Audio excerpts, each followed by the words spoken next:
Next అండి మనకి చలన సమీకరణాలు అంటే equations of motion most important అండి. ఈ 3 ఫార్ములాస్ నేర్చుకుంటే కదా ప్రాబ్లమ్స్ ఈజీగా చేసేయచ్చు అనమాట.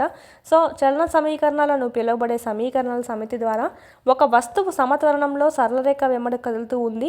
దాని వేగము, చలన సమయంలో త్వరణము మరియు నిర్దిష్ట కాల వ్యవధిలో అది ప్రయాణించిన దూరాన్ని వివరించడం అనేది సాధ్యమవుతుంది వీటికి. అంటే మనకి ఇక్కడ వీటిని యూజ్ చేసి మనం ఏం చేయొచ్చు అంటే ఈ చలన సమీకరణాలను యూజ్ చేసి సమత్వరణంలో కదులుతూ ఉన్నప్పుడు అవి సరళరేఖ మార్గంలో ఉంటాయని మనం చూసుకున్నాం ముందు గ్రాఫ్స్లో కూడా. ఓకేనా. సో దీన్ని బేస్ చేసుకొని ఏం చేయొచ్చు అంటే వేగం కనుక్కోవచ్చు, అంటే వెలాసిటీ కనుక్కోవచ్చు. చలన సమయంలో త్వరణం కనుక్కోవచ్చు, అంటే ఏమంటే యాక్సలరేషన్ కనుక్కోవచ్చు. నిర్దిష్ట కాల వ్యవధిలో అది ప్రయాణించిన దూరాన్ని కనుక్కోవచ్చు. దూరాన్ని మనకు సింబల్ ఎస్ అనేది యూజ్ చేసుకుంటాం ఇక్కడ ఫిజిక్స్ పరంగా. ఓకేనా. ఇక్కడ ప్రయాణించినవి ఎంత మనము కనుక్కోవచ్చు అనమాట. ఈ మన సౌలభ్యం కోసం అటువంటివి 3 ఈక్వేషన్స్ అనేటివి మనకు కింద ఇచ్చారనమాట.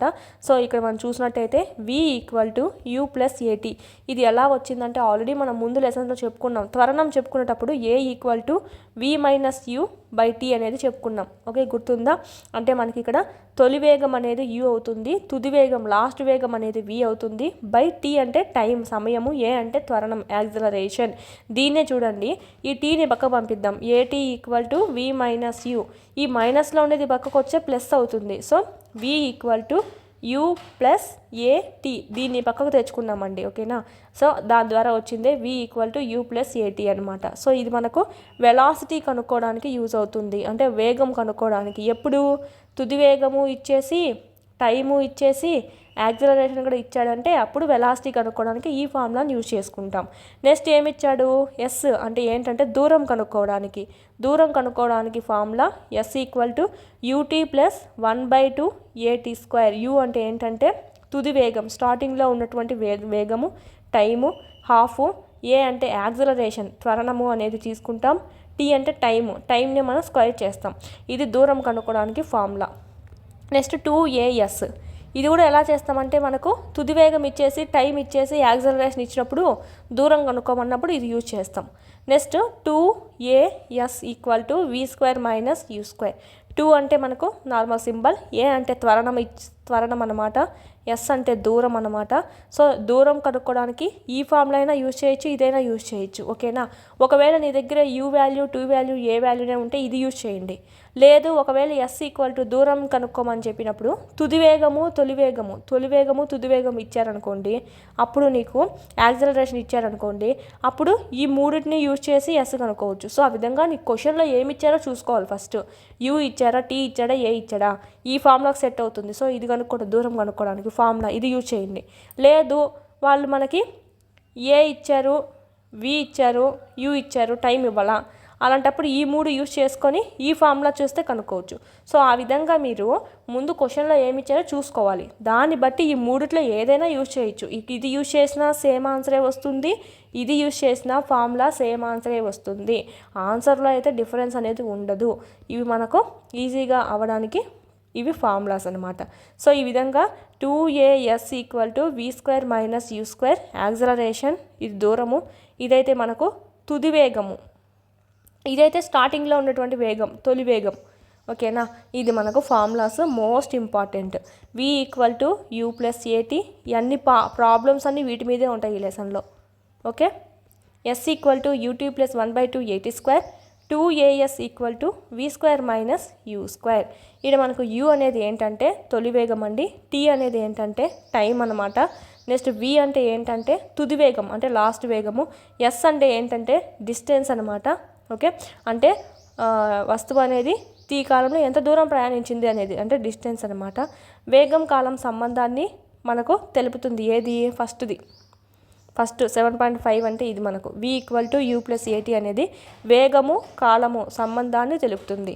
నెక్స్ట్ 7.6లో ఉండే చూసినట్టయితే ఇది మనకి ఏం తెలుపుతుందంటే, ఓకే, ఇదైతే మనకు వేగాన్ని కాలాన్ని తెలుపుతుంది. సెకండ్ది అయితే దూరాన్ని కాలాన్ని, స్థానం అన్న దూరమే అని చెప్పుకోవచ్చు, దూరాన్ని కాలాన్ని తెలపడానికి ఇది మనకు సెకండ్ది యూజ్ అవుతుంది. నెక్స్ట్ దూరము మరియు వేగం మధ్య తెలిపే సంబంధాన్ని లాస్ట్లోది తెలుపుతుంది అనమాట. ఓకేనా, ఇది మనకు సంబంధించి ఇది ఈజీగా చేయొచ్చండి. ప్రాబ్లమ్స్ చూసుకుందాం, ఇంకా అన్ని ప్రాబ్లమ్సే వస్తాయి. నిశ్చల స్థితి నుంచి బయలుదేరినటువంటి రైలు అనేది 5 నిమిషాల్లో 72 km/h వేగాన్ని అందుకుంటుంది. త్వరణం అనేది ఏకరీతిగా ఉందని భావించి త్వరణం కనుక్కోవాలంట ఫస్ట్ది. సెకండ్ క్వశ్చన్ ఏంటంటే రైలు ప్రయాణించిన దూరాన్ని కనుక్కోవాలి. ఫస్ట్ ఆఫ్ ఆల్ మీరు క్వశ్చన్ చదివిన వెంటనే క్వశ్చన్లో ఏమి ఇచ్చారో చూసుకోండి. ఓకేనా, 5 నిమిషాలు అన్నాడు అంటే ఏమని అర్థం, టీ అనేది ఇచ్చాడు, టీ = 5. ఓకేనా, ఇదంతా ఏంటంటే టీ. నిశ్చల స్థితి నుంచి బయలుదేరిందంట అంటే ఏమని, తొలి వేగం ఏంటి ఇక్కడ, తొలి వేగం ఏంటంటే సైలెంట్గా ఉంది అంటే ఎలాంటి స్పీడ్ లేదు, బండి ఆగింది. అప్పుడు స్పీడ్ ఎంత ఉంటుంది, 0 m/s ఉంటుంది.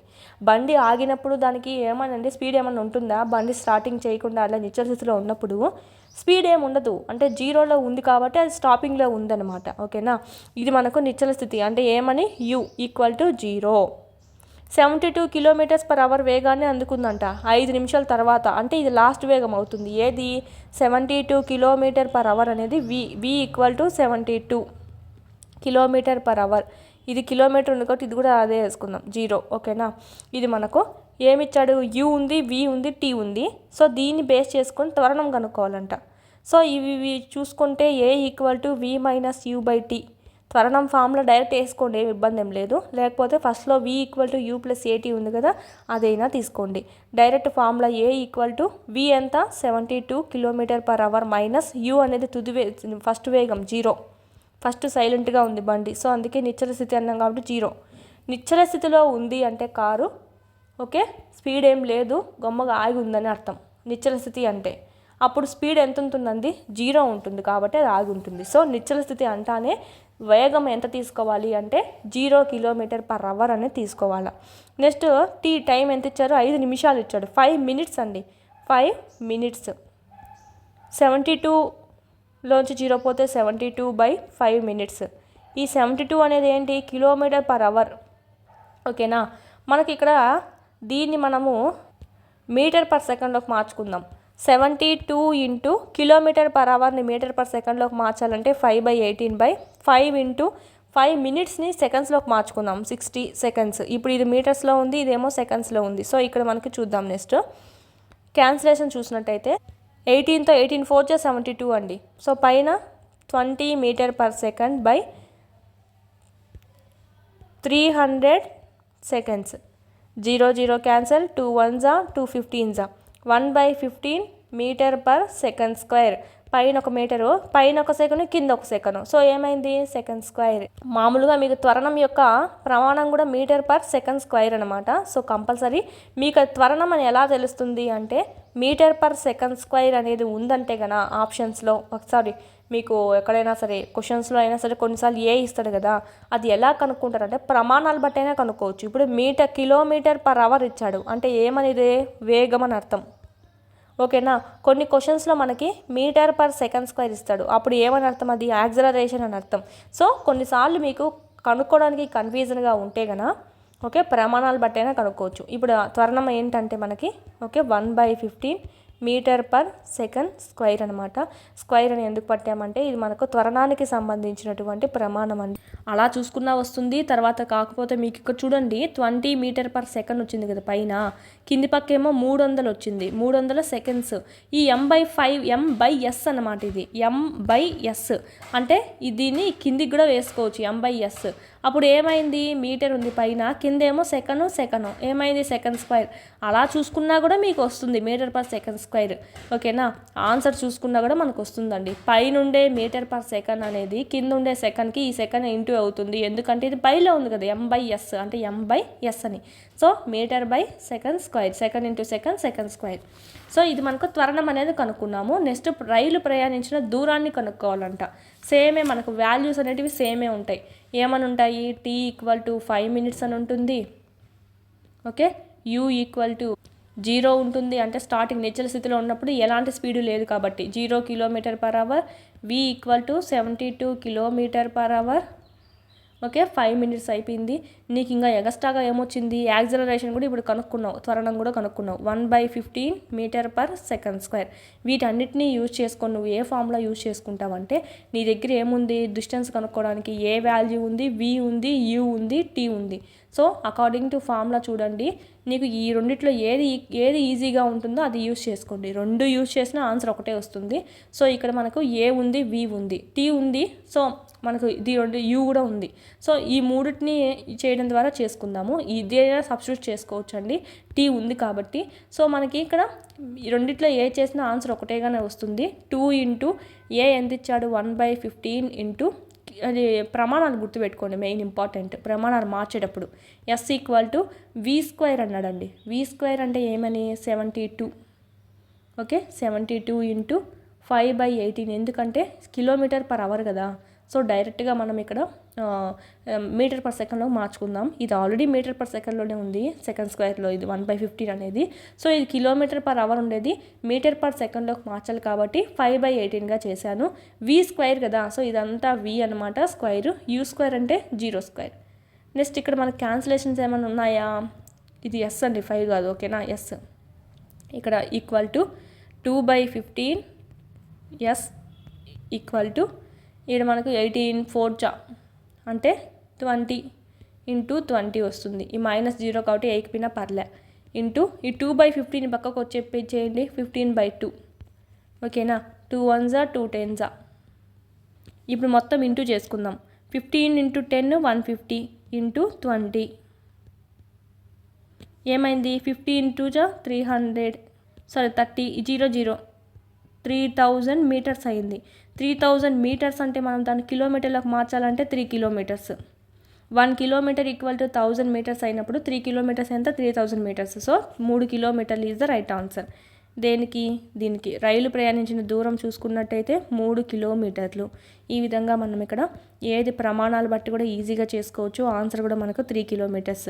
రైలు యొక్క త్వరణం ఏంటంటే 1/15 మీటర్/సెకండ్ స్క్వేర్. అది ప్రయాణించిన దూరం 3 కిలోమీటర్స్. మీరు ఇక్కడ మీటర్/సెకండ్ చూడండి, మీటర్/సెకండ్ స్క్వేర్ అంటే ఏంటంటే మీటర్/, అంటే /సెకండ్ స్క్వేర్ అని. ఈ మీటర్ అనేది బైలో కాకుండా సెకండ్ స్క్వేర్ పైకి వచ్చిందంటే ఇన్వర్స్ అవుతుందండి. వీళ్ళంతా ఇన్వర్స్ ఇచ్చారు. మనం ఇక్కడ మీటర్/, అయినా వేసుకోవచ్చు. మీటర్/సెకండ్ స్క్వేర్ అనే చదువుదాం, ఈక్వల్గా ఈజీగా ఉంటుంది చదవడానికి. వీటికి సంబంధించినటువంటి ఫుల్ క్లాసెస్ అన్నీ మీకు యాప్లో అందుబాటులో ఉన్నాయి. 3rd నుంచి 10th వరకు లెసన్ వైజ్ వీడియోస్ ప్లస్ పీడిఎఫ్స్తో సహా మీకు 500 రూపీస్కే మీరు ఇక్కడ పర్చేస్ అనేది చేసుకోవచ్చు. 3, 4, 5 EVS అంతా మనకు యూట్యూబ్లో ఉండేది ఓల్డ్ కాబట్టి ఓల్డ్ డిస్ట్రిక్ట్స్ ప్రకారం ఉంది. సో ఇక్కడ మనకు న్యూ సిలబస్, న్యూ డిస్ట్రిక్ట్స్ ప్రకారం మీకు ఇక్కడ అప్డేట్ చేయడం జరిగింది. అదేవిధంగా 7th తెలుగు సంబంధించి మొత్తం కంప్లీట్ అయింది. 8th సంబంధించి కూడా మీకు యాప్లో అందుబాటులో ఉంది. 8th జాగ్రఫీ సంబంధించి, అదేవిధంగా మ్యాథమెటిక్స్ సంబంధించి అయితే మోస్ట్ ఇంపార్టెంట్. 9th మ్యాథ్స్కి సంబంధించి కూడా మీకు ఇక్కడ ఆల్ క్లాసెస్ అన్నీ సెమ్ 1, సెమ్ 2 కూడా మీకు అప్లోడ్ చేయడం అనేది జరిగింది. ఈ విధంగా 3rd నుంచి 10th వరకు 3rd to 8th మొత్తం ఉంటాయి. 9th 10th లింక్డ్ టాపిక్స్ అనేటివి మీకు అప్లోడ్ చేయడం జరిగింది. చూడండి, చాలా యూస్ఫుల్ అవుతుంది. పీడిఎఫ్స్ అనేటివి కూడా ఇక్కడ మీరు డౌన్లోడ్ చేసుకోవచ్చు. కంటెంట్ పీడిఎఫ్స్ మీరు మళ్ళీ టెక్స్ట్ బుక్ చదవాల్సిన అవసరం లేకుండా ఇక్కడే మీకు పీడిఎఫ్స్ కూడా డౌన్లోడ్ చేసుకుంటే మళ్ళీ టెక్స్ట్ బుక్ చదవాల్సిన అవసరం లేకుండా ఆడే మీకు క్విక్ రివిజన్ అనేది అయిపోతుంది. ఈ మీరు జిరాక్స్ కూడా చేసుకోవచ్చు. మీరు ఇక్కడ వీడియోస్ అనేటివి డైలీ వింటూ ఉండండి. క్లాస్ వైజ్, లెసన్ వైజ్ ఉన్నాయి. అదేవిధంగా class wise, lesson wise exams కూడా ఉన్నాయన్నమాట, ఆల్ సబ్జెక్ట్స్ సంబంధించి. ఇక్కడ కూడా మీకు క్లాస్ వైజ్, లెసన్ వైజ్ ఉంటాయి. సో వీడియోస్ వినడము, వీడికి వచ్చి ఎగ్జామ్స్ రాసుకోవడం కానీ చేసినట్టయితే ఈజీగా మీరు స్కోర్ అనేది 120 పైన అనేది చెయ్యొచ్చు. 3rd to 8th సంబంధించి లెసన్ వైజ్ ఉంటాయి. 9th 10th ఓకే, సైకాలజీ, విద్యా దృక్పథాలు, మెథడాలజీ, జీకే, కరెంట్ అఫైర్స్, ఈ విధంగా ఆల్ సబ్జెక్ట్స్ అనేటివి లెసన్ వైజ్ టెస్టులు కూడా మీకు అందుబాటులో ఉన్నాయి 499 కోర్స్లో. నెక్స్ట్ సైకాలజీ సంబంధించి అకాడమీ టెక్స్ట్ బుక్ సంబంధించి ఒక వీడియోస్ ప్లస్ పీడిఎఫ్స్, టెస్ట్లు మరియు బిట్స్ యొక్క ఎక్స్ప్లెనేషన్ అంతా మీకు ఇక్కడ వీడియోస్ రూపంలో మీకు అంతా ఇక్కడ అవైలబిలిటీలో ఉంది. పీడిఎఫ్ కూడా మీరు డౌన్లోడ్ చేసుకొని జిరాక్స్ చేసుకోవచ్చు. బుక్ దొరకపోయినా పర్లేదు, ఈ పీడిఎఫ్ అనేది మీకు డౌన్లోడ్ చేసుకొని జిరాక్స్ చేయించుకుని అది చదువుకున్నా కూడా మీకు సరిపోతుందండి, సేమ్ బుక్. దీని నుంచే మనకు టెట్లో సంబంధించి అయితే 25+ బిట్స్ అనేటివి వచ్చాయన్నమాట, అవుట్ ఆఫ్ 30 ఎవ్రీ సెషన్లో. సో సైకాలజీ సంబంధించి మాత్రం ఈ బుక్ను మాత్రం మిస్ చేయొద్దండి, కేవలం 99 రూపీస్కే ఉంది. ఎస్ఎస్ ప్రొడక్షన్స్ కాంపిటేటివ్ హబ్ అని ప్లేస్టోర్ నుంచి డౌన్లోడ్ చేసుకోండి యాప్ అనేది.